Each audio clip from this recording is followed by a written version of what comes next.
नमस्कार दोस्तों, स्वागत है अपने YouTube channel top trending GK में। दोस्तों इस वीडियो में देखने वाले हैं आरआरबी गुवाहाटी जोन का जो एनटीपीसी सीवी 2 का आज 11 अगस्त 2022 को 2 शिफ्ट में पेपर कंडक्ट हुआ है। फर्स्ट शिफ्ट का वीडियो ऑलरेडी आ चुका है। यहाँ पर सेकंड शिफ्ट, फर्स्ट शिफ्ट में लेवल 5 का एग्जाम था, सेकंड शिफ्ट में लेवल 2 का एग्जाम। तो लेवल 2 में जो सेकंड शिफ्ट में 50 जीके के सवाल पूछे गए थे, इन 50 में से 45 सवाल एग्जैक्ट मिल चुके हैं। काफ़ी इंपॉर्टेंट करंट अफेयर्स और साइंस के सवाल भी हैं। आने वाले ग्रुप डी एग्जाम्स के लिए वेरी इंपॉर्टेंट सवाल नोट कीजिएगा। और सारे सवाल यहाँ पर 100% रियल और ऑथेंटिक है। लाइक करते हुए कंटिन्यू कीजिए। इसकी पीडीएफ फाइल दोनों शिफ्ट की एक साथ टेलीग्राम चैनल पर जल्दी अपडेट होने वाली है। जो भी कैंडिडेट टेलीग्राम चैनल से अभी तक नहीं जुड़े हैं, लिंक डिस्क्रिप्शन बॉक्स में है। ग्रुप डी एग्जाम से पहले ज़रूर जुड़ देना, क्योंकि ग्रुप डी का जो एनालिसिस है वहीं पर सबसे पहले आपको अपडेट जो भी सवाल वगैरह रहते हैं आपको सेंड करना होगा। और इन सभी अभ्यर्थियों का बहुत बहुत धन्यवाद जिन्होंने सेकंड शिफ्ट के रियल और ऑथेंटिक जीके के सवाल है वो सेंड किए थे। तो यहाँ पर सवाल नंबर 1 से कंटिन्यू। उससे पहले जो कैंडिडेट प्रैक्टिस नहीं कर रहे हैं, मॉक टेस्ट नहीं लगा रहे हैं, उनके लिए अपडेट है। अभी भी मौका है। ग्रुप डी की तैयारी कर रहे हो तो डेली एक मॉक टेस्ट लगाइएगा। और टेक्स्ट बुक से जो मॉक टेस्ट सीरीज ज्वाइन करना चाहते हो तो एग्ज़ाम जो बेस्ट यहाँ पर क्वेश्चंस रहते हैं सेम इंटरफेस पर आधारित हैं। और टीटीजी के कूपन कोड यूज़ करके अभी आप 20% का एक्स्ट्रा डिस्काउंट ले सकते हो। तो ये ईयरली टेक्स्ट बुक पास है, यानी रेलवे ही नहीं, SSC, banking, defence, UPSC, other जितने भी स्टेट और सेंट्रल लेवल गवर्नमेंट एग्जाम्स है, जो भी एग्जाम इंडिया में होता है, 580 प्लस एग्जाम्स के मॉक टेस्ट हैं। एक ही पास में आप अनलिमिटेड मॉक टेस्ट लगेगा। 1 साल की वैलिडिटी है जो भी एग्जाम की तैयारी करते हो। और 20% डिस्काउंट के लिए टीटीजी के कूपन कोड यूज़ कर लीजिएगा। सेम इंटरफेस पर आधारित यहाँ पर आप प्रैक्टिस कर सकते हो। और जो भी कैंडिडेट मॉक लगा रहे हैं, कमेंट करना ग्रुप डी में कितने आपका स्कोर बन रहा है मॉक टेस्ट में। तो यहाँ पर सेकंड शिफ्ट का पहला सवाल, आरबीआई ने आईएमपीएस ट्रांजैक्शन की लिमिट को 2 लाख से बढ़ाकर कितना कर दिया है। अभी 2021 में जो आईएमपीएस ट्रांजैक्शन की पहले लिमिट थी कि 2 लाख से ज़्यादा आप ट्रांजैक्शन नहीं कर सकते थे, यानी सेंड जो करना होता है आईएमपीएस प्लेटफॉर्म पर जो रहता है ट्रांजैक्शन, अभी लिमिट 5 लाख कर दी है। और आरटीजीएस का भी एग्जाम में पूछा जाता है, जो रियल टाइम ग्रॉस सेटलमेंट है, इसमें 2 लाख मिनिमम लिमिट है। यहाँ पर मैक्सिमम लिमिट का पूछा है, यानी 2 लाख से कम आप आरटीजीएस के जरिए ट्रांजैक्शन नहीं कर सकते हो।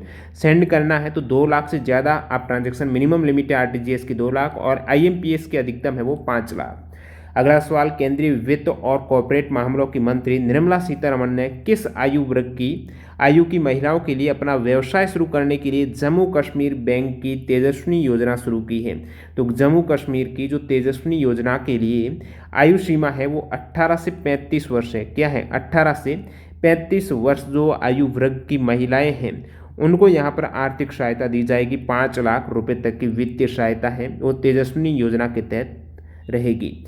विश्व की सबसे पुरानी वलित पर्वत श्रृंखला है, विश्व की कहें या फिर इंडिया की, ये अरावली हो जाएगी।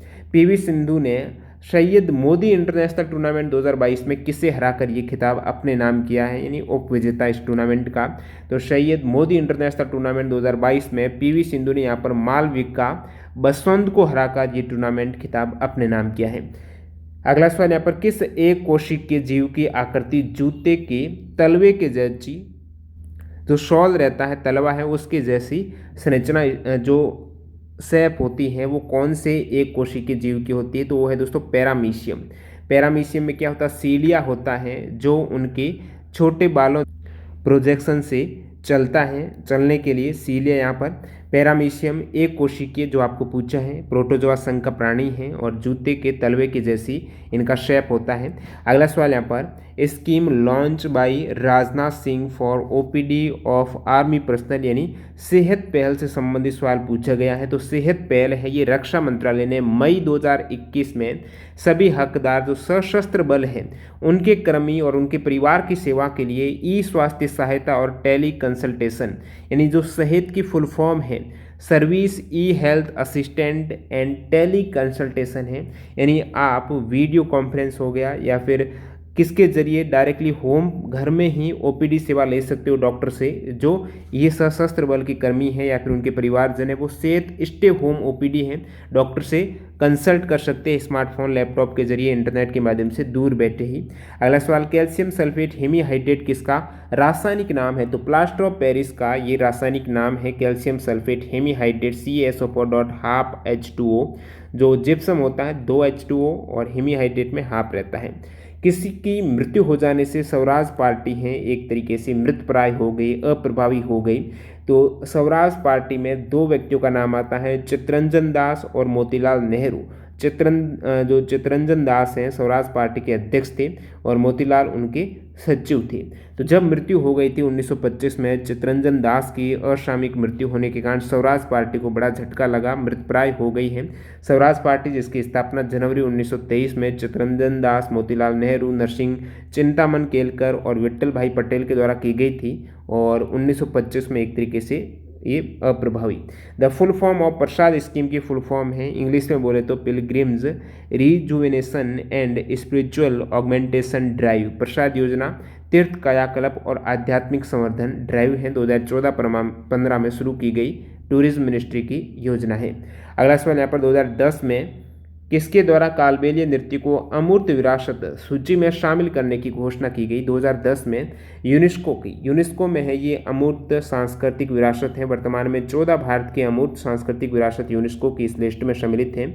तो 2010 में ये कालबेलिया हुआ था राजस्थान का नृत्य। बाकी सबसे पहले 2008 में 3 स्थल हैं, वैदिक जप की परंपरा, रामलीला और कोटियाट्टम, जो 3 यहाँ पर आप देख पा रहे हो अमूर्त विरासत हैं, ये 2008 में शामिल हुई हैं। 2009 में हुई है रमन, जो धार्मिक त्यौहार और गढ़वाल हिमालय का अनुष्ठान थिएटर है 2009 में। 10 में मुद्दे-2, कालबेलिया भी 10 में, छऊ नृत्य भी 10 में। 12 में बात करूँ लद्दाख का बोध जब, तो ये सभी आप देख पा रहे हो एग्जाम में सवाल आ जाए, निम्नलिखित में से कौन से यूनेस्को अमूर्त विरासत में नहीं है या फिर कौन से सन में किसको ऐड किया गया? 14 ये अमूर्त विरासत स्थल। छऊ नृत्य 2010, लद्दाख का बौद्ध नृत्य 2012, संकीर्तन अनुष्ठान गायन ढोल मणिपुर का नृत्य 2013 और ठठेरे हैं बर्तन बनाने का पारंपरिक पीतल और तांबे का शिल्प है 2014, योग 2016, नवरोज 2016, कुंभ मेला 2017, दुर्गा पूजा लास्ट यहाँ पर ऐड हुई है 2021 में, कोलकाता की दुर्गा पूजा। डेमन गलगट को किस उपन्यास हेतु 2021 बुकर प्राइज दिया गया है? एक होता है बुकर प्राइज, एक होता है इंटरनेशनल मैन बुकर प्राइज, दोनों अलग अलग हैं। एक तो जो translate International Man Booker Prize में क्या होता है, कोई भी बुक्स है, नॉवल है, वो दूसरी भाषा में लिखी गई है और उसको इंग्लिश में किसी और ने ट्रांसलेट किया है, जो बेस्ट रहता है उन्हीं को मिलता है, वो इंटरनेशनल हो जाएगा। और बाकी 2021 बुकर प्राइज है द प्रोमिस उपन्यास है डेमन गलगट का, इनको ये मिला है। और 2022 का अंतर्राष्ट्रीय बुकर प्राइज है ये गीतांजलि श्री द्वारा लिखित, जो मूल लिखित और फिर उसका अनुवाद किया है डेजी रॉकवेल ने, नाम इसका टॉम्ब ऑफ सैंड को दिया गया है, international 2022। National family health survey 5 के अनुसार पुरुष और महिलाओं का रेशियो, अब वैसे 2011 का सेंसस कहता है कि जो भारत का लिंगानुपात 943 महिलाएं प्रति 1000 पुरुष हैं। अब यहाँ पर नेशनल फैमिली हेल्थ सर्वे है, लेटेस्ट का सर्वे है, इनका डाटा बता रहा है कि पुरुष हैं 1000 तो महिलाएं हैं 1020, ये रेशियो निकल के आया है। कारण क्या है कि जनगणना में तो पूरी आबादी की गिनती है, यहाँ पर कुछ एक तरीके से सर्वे किया गया है 6 लाख परिवारों का, तो डाटा इस प्रकार मिला है। एक्सेल में ऑब्जेक्ट को हाइड करने के लिए शॉर्टकट की क्या है? एक्सेल में ऑब्जेक्ट है कोई, उसको हाइड करने की शॉर्टकट की है कंट्रोल के साथ आपको 7 प्रेस करना है। और सिलेक्ट रो कोई आपने सेलेक्ट की है, सिलेक्ट रो को हाइड करना है तो कंट्रोल के साथ 0, और जो भी आप सेलेक्ट कर रहे हो रो उसको डिलीट करना है तो कंट्रोल के साथ माइनस करेंगे। हाइड अलग है, डिलीट अलग है। और कॉलम को आपको हाइड करना है तो कंट्रोल के साथ नो, रो को 0। हाइड सेल है, अब कॉलम और रो जो इंटरसेक्ट करेंगे सेल बनाएंगे, इसको हाइड करना है तो 6, सेल के लिए 6। और चार्ट कोई यहाँ पर है तो उसको हाइड करना है तो control 8 chart. Which is the 39th world heritage site in India? तो 39वीं जो विश्व विरासत स्थल है भारत का वो है काकतीय रुद्रेश्वर टेम्पल, जैसे रामपा मंदिर कहते हैं, ये वारंगल तेलंगाना में है। जो 39वां वर्ल्ड हेरिटेज साइट है यूनेस्को का भारत का, काकतीय रुद्रेश्वर टेम्पल। और 40वां है, ये 21 में शामिल हुए हैं, 2 पहले 38 थे, अभी 40 हो चुके हैं। तो जो हड़प्पा धौलावीरा है वो 40वां यूनेस्को विश्व धरोहर है गुजरात का। वेस्ट इंडीज़ के पूर्व कप्तान क्लाइव लॉयड को क्रिकेट के खेल के प्रति उनकी सेवाओं के लिए किसने नाइटहुड जो सर की उपाधि है वो किसने दी है? वेस्ट इंडीज़ के जो पूर्व कप्तान है क्लाइव लॉयड, इनको दी गई है नाइटहुड की उपाधि। तो ये ब्रिटिश के द्वारा उपाधि दी जाती है और ये दी गई है Duke of Cambridge, Prince William ने इन्हें नाइटहुड की उपाधि दी है। जो वेस्ट इंडीज़ के पूर्व कप्तान रहे हैं क्लाइव लॉयड है। नाइटहुड एक उपाधि है जो ब्रिटिश राजा या रानी के द्वारा किसी व्यक्ति को उनकी उपलब्धि या उनके देश की लिए उनकी सेवा के लिए दी जाती हैं। और इसके तहत इंग्लैंड के कप्तान इयान मॉर्गन हैं, इनको क्रिकेट के खेल के प्रति उनकी सेवाओं के लिए प्रिंस विलियम के द्वारा CBE Commander of the Order of the British Empire से भी सम्मानित किया गया। श्रीलंका और भारत को अलग करने वाला स्टेट है पाक जल डमरू मध्य है। तो पाक स्टेट पाक जल डमरू मध्य है भारत के तमिलनाडु राज्य और श्रीलंका के उत्तरी प्रांत जाफना जिले के बीच स्थित जो जल संधि है, ये जल संधि पूर्वोत्तर में पाक खाड़ी को दक्षिण पश्चिम में मन्नार की खाड़ी से कनेक्ट करती है। 20 सूत्री कार्यक्रम किस प्रधानमंत्री के समय लागू हुआ? 20 सूत्री कार्यक्रम हुआ था 1975 में, तो उस समय प्रधानमंत्री इंदिरा गांधी थी। और अभी वर्तमान में जो 20 सूत्री कार्यक्रम है वो 2006 वाला है, बीच में इनकी पुनर्संरचना की गई है। इस कार्यक्रम का मूल उद्देश्य है जो निर्धन व्यक्ति है उनकी जीवन स्तर में सुधार लाना। विश्व का सबसे बड़ा कोयला उत्पादक देश की बात करें तो चाइना है, उसके बाद सेकेंड भारत का नंबर आता है। भारत के किस राज्य में शिशु मृत्यु दर है, जो इन्फेंट मोर्टिलिटी रेट है वो सबसे अधिक है? सबसे अधिक शिशु मृत्यु दर है मध्य प्रदेश की, उसके बाद उत्तर प्रदेश की। 2019 के डाटा के अकॉर्डिंग सबसे कम है मिजोरम नागालैंड की। शिशु मृत्यु दर का मतलब 1 वर्ष से कम उम्र के, एग्जाम में सवाल आता है, शिशु मृत्यु दर को जो डिफाइन किया गया है वो कितने वर्ष से कम उम्र के बच्चे हैं उनके 1000 जीवित जन्मों पर होने वाली मौतों की संख्या। तो 1 वर्ष से कम उम्र के बच्चों की मौतें हो जाती है तो वो इसमें काउंट हो जाएगी। एक दोस्तों मातृ मृत्यु अनुपात होता है, बच्चों को जन्म देने पर माता का भी डेथ हो जाता है। तो 1 लाख जीवित जन्मों पर मातृ मृत्यु की संख्या ही ये MMR है, मदर जो मोर्टलिटी रेशियो है MMR, ये सबसे कम किसका है? केरल, तेलंगाना और महाराष्ट्र का। तो केरल का सबसे कम है मातृ मृत्यु दर है। 3 शीर्ष राज्य जिनका सबसे कम यहाँ पर है। उच्चतम न्यायालय जो सुप्रीम कोर्ट है उसका स्थान है, यानी सुप्रीम कोर्ट जैसे अभी दिल्ली में, तो सुप्रीम कोर्ट का स्थान से संबंधित आर्टिकल कौन सा है? 130वां अनुच्छेद है। सुप्रीम कोर्ट का गठन आर्टिकल 124 है और 29 है कि अभिलेख न्यायालय होगा सुप्रीम कोर्ट। 130 कहता है कि जो सुप्रीम कोर्ट है वो दिल्ली में या ऐसे अन्य स्थान पर अधिविष्ट होगा, वहाँ पर अवस्थित होगा, जिन्हें भारत का मुख्य न्यायमूर्ति और या फिर राष्ट्रपति के द्वारा समय पर अनुमोदित किया जाए।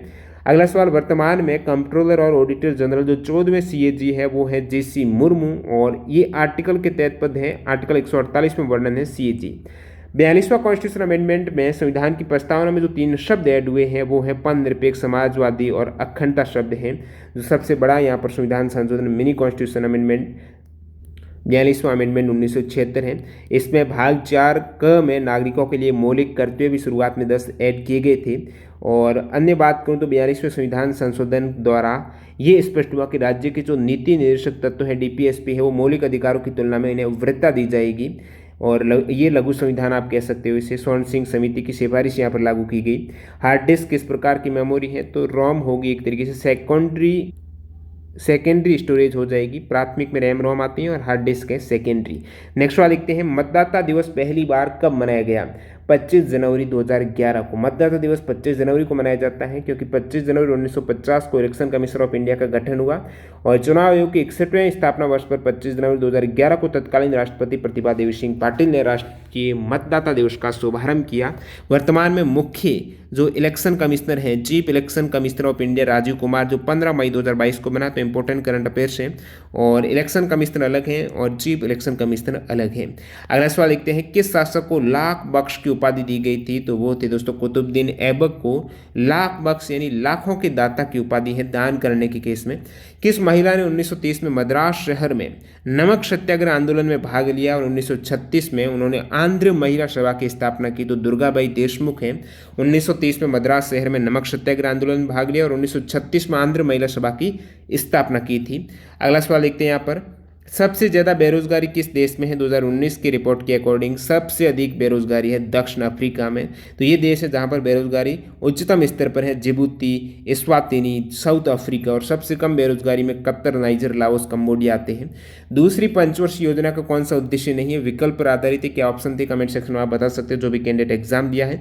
तो मुख्य रूप से यहाँ पर उद्योग पर आधारित थी ये द्वितीय पंचवर्षीय योजना। पहली कृषि पर थी। तो मुख्य उद्देश्य था जो बुनियादी और भारी उद्योग के विकास पर विशेष जोर देने के साथ साथ औद्योगिकरण, ये कह सकते हो, जो कि नेहरू महालनोबिस मॉडल पर आधारित थी। सेकेंड 5 ईयर प्लान, ये 1956 की औद्योगिक नीति ने आर्थिक नीति के लक्ष्य के रूप में समाज के एक समाजवादी प्रतिरूप की स्थापना को यहाँ पर स्वीकार किया। अगला सवाल लिखते हैं, अपसारी प्लेट टेक्टोनिक्स किस किस प्लेट के बीच में हुआ है। अपसारी जो मोशन हुई है एक दूसरे के विपरीत, वो मध्य अटलांटिक कटक इस गति का सर्वोत्तम उदाहरण है, जहाँ कटक निर्माण के साथ ज्वालामुखी क्रिया और समुद्री नित्तर प्रसार की क्रिया हो रही है। सर्वाधिक मैंग्रोव वन कहाँ पाए जाते हैं? सबसे अधिक मैंग्रोव जो वन पाए जाते हैं वो सुंदरवन में। सुंदरवन का क्षेत्र भारत और बांग्लादेश में पड़ता है, दोनों में।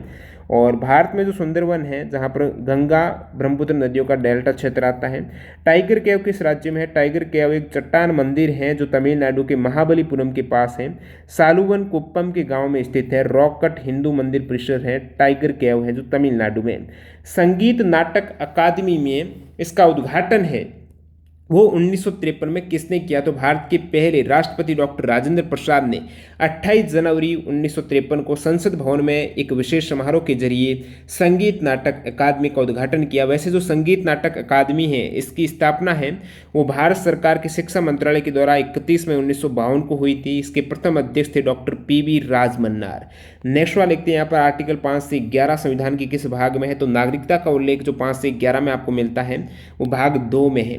भाग 1 में है संघ और उसका क्षेत्र आर्टिकल 1 से 4, और भाग 11 के बाद 3 में है वो दोस्तों जो आर्टिकल 12 से 35 है मौलिक अधिकार, और भाग 4 में डीपीएसपी 36 से 51 हो जाएगा। भाग 4A में जो मौलिक करते हो आर्टिकल 51A में है।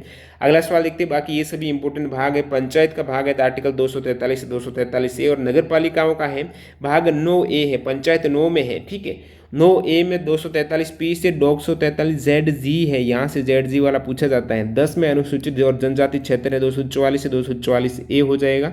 अगला सवाल देखते हैं। फतवा ए जहांदारी किसने लिखी है? फतवा ए जहांदारी जियाउद्दीन बर्नी ने लिखी थी। तारीख ए फिरोज शाही भी जियाउद्दीन बर्नी के द्वारा लिखित है। भारत का कौन सा राज्य मोटे अनाज का प्रमुख उत्पादक है? मोटे अनाज में बाजरा आ जाता है, ज्वार आ जाता है, मक्का, रागी आ जाते हैं, ये सभी मोटे अनाज के अंतर्गत आते हैं। तो इसमें कर्नाटक है। बाजरा का कौन सा? बाजरा का राजस्थान। अंतर्राष्ट्रीय अहिंसा दिवस किसके जन्मदिन पर मनाया जाता है? तो 2 अक्टूबर को मनाया जाता है, महात्मा गांधी जी के जन्म दिवस पर। ये भारत में गांधी जयंती मनाते हैं, वो अंतर्राष्ट्रीय अहिंसा दिवस ही है। तो 15 जून 2017 को 7 को यहाँ पर संयुक्त राष्ट्र महासभा ने 2 अक्टूबर को अंतर्राष्ट्रीय अहिंसा दिवस स्थापित करने का एक प्रस्ताव दिया था। MTSS है, इसकी फुल फॉर्म क्या है? तो मनी ट्रांसफर सर्विस स्कीम है, जो फॉरेन से मनी ट्रांसफर करना है। जो ये स्कीम लाभार्थियों को, भारत के कोई लाभार्थी है विदेश से व्यक्तिगत इंडिविजुअल जो प्रेषण स्थानांतरित करने का तरीका है। लार्जेस्ट ग्लेशियर कौन सा? विश्व का सबसे लंबा ग्लेशियर बोलेंगे तो आप लैम्बर्ट फिशर ग्लेशियर, विश्व का सबसे बड़ा, सबसे लंबा, लॉन्गेस्ट कहो, लार्जेस्ट कहो, वो है दोस्तों लैम्बर्ट फिशर ग्लेशियर है। अंटार्कटिका में 400 किलोमीटर की लेंथ है इसकी। अगला सवाल। हेमिस महोत्सव किस राज्य या यूटी में मनाया जाता है? हेमिस है लद्दाख में। लद्दाख में ये प्रतिवर्ष गुरु पद्म शंभव की जयंती पर हेमिस फेस्टिवल मनाया जाता है। यहाँ पर मकोटा नृत्य भी किया जाता है जो छम नृत्य के नाम से जाना जाता है। मिकिर हिल्स कहाँ पर है? असम के काजीरंगा राष्ट्रीय उद्यान में मिकिर हिल्स है। गूगल डूडल पर भारत की महिला सत्याग्रही जिनके 170वें जन्मदिन पर उन्हें ये सम्मान दिया गया है। तो गूगल डूडल की आप जब सर्च करते हो तो यहाँ पर होम पेज में जो सर्च बार रहती है ना, इसके पास ही ऊपर एक डूडल रहता, फोटो रहता, हमेशा अलग अलग चेंज होता रहता प्रतिदिन। तो यहाँ पर 170वें जन्मदिवस पर एक महिला सत्याग्रही इंडिया की जो डूडल पर उनको स्थान दिया गया है, रेस्पेक्ट एक तरीके से। तो भारत की पहली महिला सत्याग्रही अग्रणी लेखिका, खूब लड़ी मर्दानी, वो तो झांसी वाली रानी की जो स्वतंत्रता सेनानी सुभद्रा कुमारी चौहान हैं। इनका 170वां जन्मदिन के अवसर पर 16 अगस्त 2021 को गूगल डूडल पर स्थान दिया गया है। बात करूं 21 अगस्त में ही 8 अगस्त 2021 को भारत की पहली महिला पायलट है सरला ठुकराल को भी 107वीं जयंती पर गूगल डूडल पर स्थान दिया गया था। अगला सवाल देखते हैं। नीति आयोग के द्वारा SDG इंडिया इंडेक्स 2020-21 में रैंक से एक सवाल पूछा गया है। तो नीति आयोग के द्वारा ये sustainable development goal India index जारी किया जाता है, जिसमें 2020-21 में फर्स्ट रैंक पर हमेशा की तरह केरल रहा है और सबसे निचले पायदान पर बिहार रहा है। केरल के बाद हिमाचल प्रदेश है, तो हिमाचल प्रदेश और तमिलनाडु दोनों ही सेकंड स्थान पर है। केरल 75 अंकों के साथ पहले स्थान पर है। बिहार, झारखंड, असम सबसे वर्स्ट पोजीशन बिहार की निकल के आई है। अब ये तो नीति आयोग के द्वारा, बाकी ग्लोबली जो SDG इंडेक्स 2022 की बात करूं, वैश्विक सूचकांक है 2022 का सस्टेनेबल डेवलपमेंट गोल का, इसमें भारत की रैंक रही है 121वीं आउट ऑफ 163 देश में से। SDG इंडेक्स में 2021 में इंडिया की रैंक थी 120वीं। टॉप स्थान हमेशा की तरफ फिनलैंड लगातार टॉप पर। केरल का आदिवासी नृत्य कौन सा है जो किस मंत्रालय के द्वारा आयोजित होता है? कोई नृत्य का नाम था, एग्जैक्ट सवाल नहीं मिला है। जब जनजाति की बात आई तो राष्ट्रीय जनजाति नृत्य महोत्सव 2021 कहाँ पर मनाया गया है? तो छत्तीसगढ़ में। ओम के नियम से एक सवाल था, तो जो वी है वो आई के समानुपाती होता है और V बराबर IR, ये ओम का नियम हो जाएगा। एक खनिज है, फिर कौन सा चट्टान का प्रकार नहीं है, इस टाइप से इसका एग्जैक्ट सवाल नहीं मिले हैं। तो ये 50 में से आप 45 सवाल देख सकते हो। आपने कितने अटेम्प्ट किए वो कमेंट सेक्शन में बताना। और जो मॉक टेस्ट लगाना चाहता है तो टेक्स्ट बुक पर आज ही आप TTG के कूपन कोड यूज़ करते हुए स्टार्ट कर दीजिएगा मॉक टेस्ट लगाना, ताकि आप एग्जाम में सवाल मिस न कर पाएँ, टाइम मैनेजमेंट आपका बेहतर बना रहे। मिलते हैं कल वाले शिफ्ट के साथ। वंदे मातरम, जय हिंद दोस्तों।